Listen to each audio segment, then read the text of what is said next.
I'm Jamie Hooper with the Home Advantage team in RE/MAX Select Properties, and the April real estate statistics are in, and we're here to talk about them. But before we do that, I'd just like to remind you, if you enjoy these videos at all, click the thumbs up button, make a comment, or maybe even subscribe to our YouTube channel. So as I mentioned, the April real estate statistics are in, and we're starting to see a slight sign of life in the detached housing market. Now, I'm not saying that the markets have turned around and we're going to get going gangbusters. What we're seeing is some early indications that the detached housing market could be improving.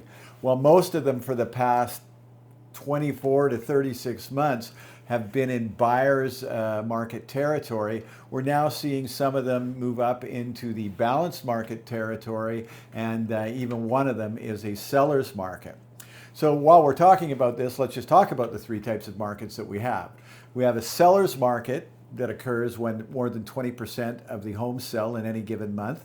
And if it remains that way for an extended period of time, prices will typically rise. Then we have a balanced market, which happens if between 12 and 20% of the homes sell each month. And if that's the case over a long period of time, prices typically stay flat.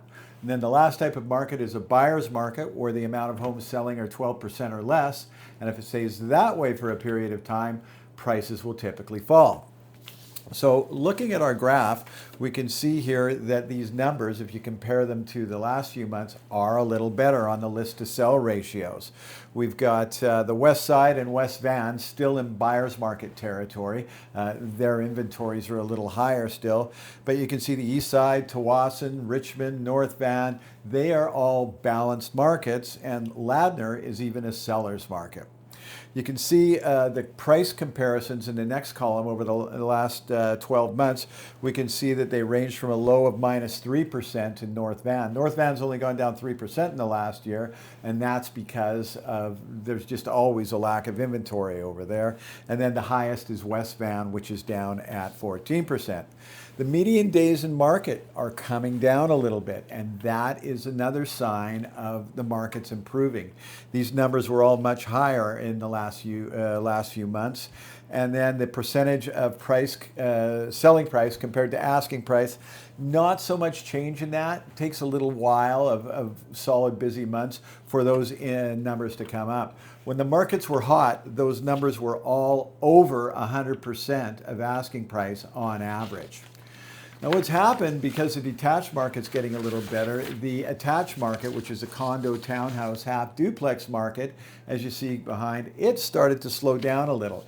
It's been the busier of the markets since the interest rates went up over 4 years ago now. Most of them are balanced market territory, except for West Van and Tawasin. Tawasin being because there's just a ton of properties for sale in the leased lands in the Tawasin First Nations properties, so it distorts the percentage a bit there. Price increases and decreases are pretty consistent. Median days on market are consistent with what they have been, and they're typically lower than the detached market. And then the percentage of selling price compared to asking price is a little bit higher.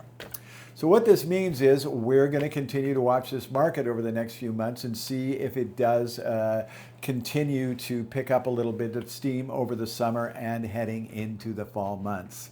I'm Jamie Hooper with the Home Advantage team, and we will be back with another video for you in very short order.